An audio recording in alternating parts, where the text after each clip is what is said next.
Today, I'll lay out for you the vital steps you need to take if you want your employee engagement project to get off to a flying start.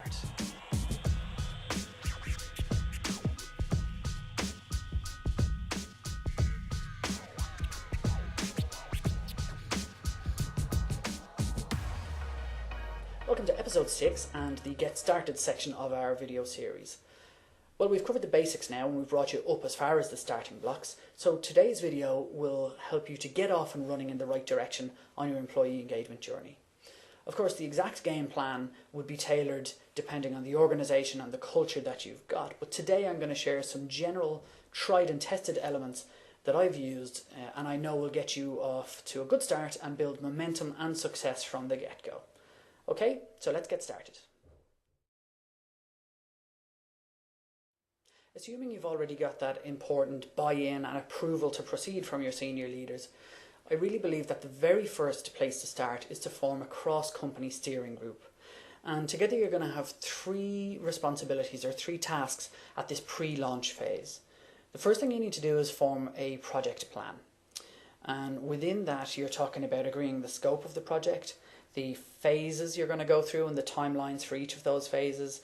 It's the action steps you're going to take, who's responsible, and so on and so forth. But it is important to lay out the path in front of yourselves so that you can scope the costings and the time that's going to be required to be successful. Your second task as a steering group is to form a communications plan. This is too big and too important to be launched with just an email broadcast or just a few posters. You've got many channels available to you these days and they're all very cost effective. So it's about deciding up front how your senior leaders are going to make their communications to both inform and hopefully include the people in your organisation in what's happening.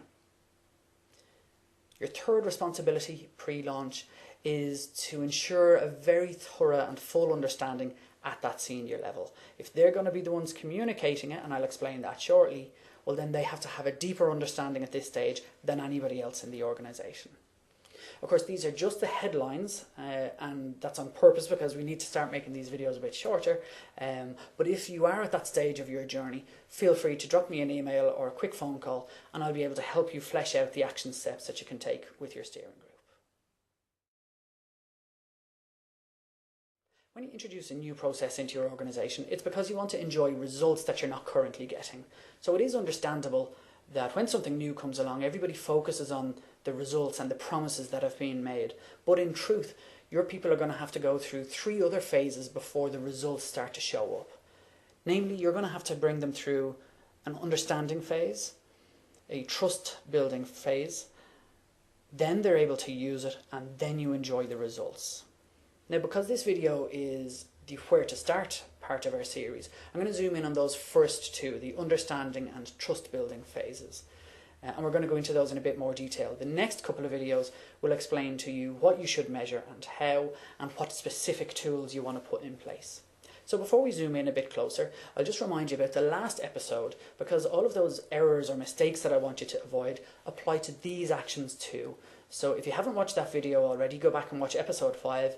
And even if you have, make sure that you watch it together with your steering group before you form your project and communication plans. Okay, let's move on.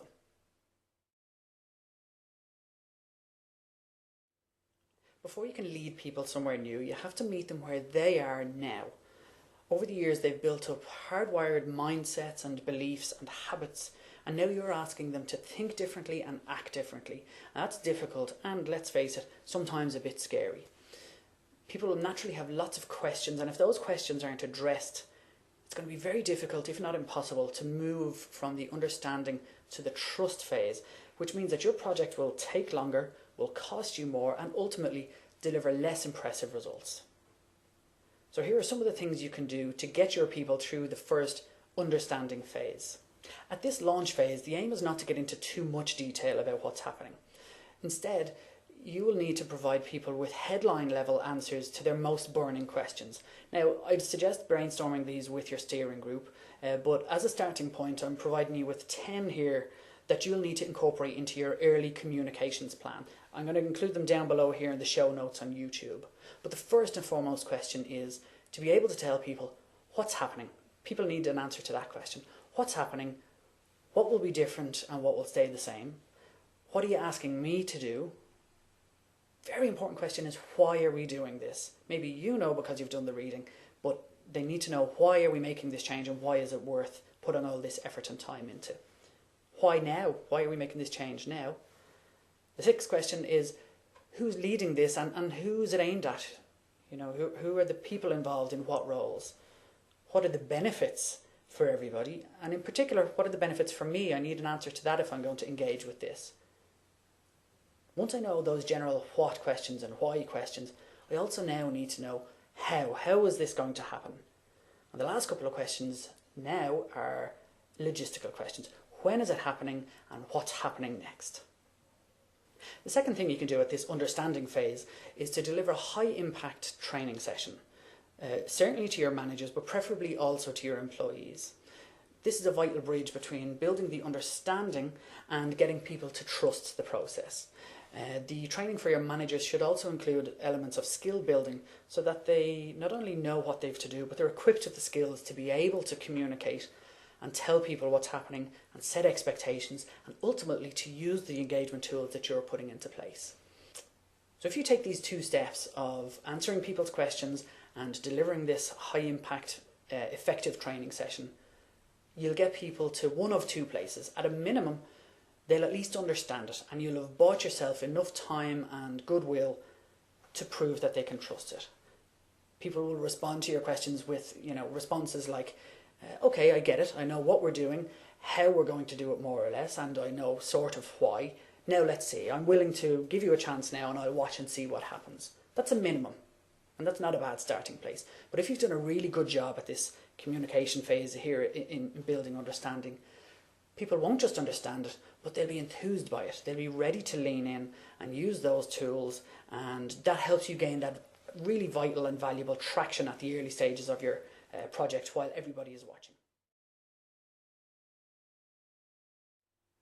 So now that people have been told clearly, positively and repeatedly if necessary what's happening, and they've attended this high impact, exciting training event, now they move squarely into the trust building phase. And let me be very clear, all eyes in your organisation are now on their managers. A promise has been made, a path has been laid out in front of them, and everybody is now waiting to see, will it become a reality? So to walk your people through this understanding phase most effectively, there are a few things that you can do.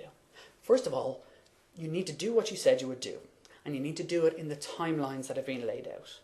You're going to be out of your comfort zone. You're going to be, in some cases, receiving some healthy pushback from the organisation, and it's difficult to persevere with that. So use your steering group to support you in continuing on that journey until people get a full and clear understanding of what's going on. So the first step in building trust is to follow through on your commitments and do what you said you would do. Second thing you can do is keep the communication going. On the positive side, ensure that you share the wins and the progress that's happening. Gather the stories of how it's making an impact across the business and share those openly. That way people learn from their peers' experience and you're more likely to get buy-in more quickly. The third thing you can do is, while you're communicating, make sure that you're being open and transparent and honest. Yes, you're going to share the good news stories and the wins, and that's really important. But equally important, remember we're building trust here, equally important is to share some stories of how the plan had to change or how difficulties were encountered, but it's in a constructive way. You're telling people what's happening, maybe how the plan has changed, but you're explaining why this is the case and what it is you're going to do to get it back on track, because it's so important. And the final thing you can do, and this is probably more important than all the rest, to build trust in your process, you have to ensure that your senior people are leading by example and are sticking with it. Like I said in the last episode explaining the mistakes that are commonly made, your project and your engagement initiative is dead if it doesn't stay on the radar of your senior people, because people learn it's going to be replaced, it's going to fall off the radar, and I don't have to worry about it. So if you want to build trust, it's do what you said you would do, keep communicating, be open and honest and transparent, and make sure that your leaders are leading by example and using the tools that they're asking their people to use. Okay, so that's your plan for getting started, and as we say here in Ireland, tú smá leat na hibre. A good start is half the work. As a reminder, we talked today about, first of all, building understanding. Then you can go into the trust phase, which will allow people to start using your tools and practices, which will ultimately deliver your results. Speaking of results, in the next episode, we're going to talk about what you can put in place to measure progress and success and set targets, and how you can do that. I hope today's video was valuable to you. I'll see you in the next video. Take care.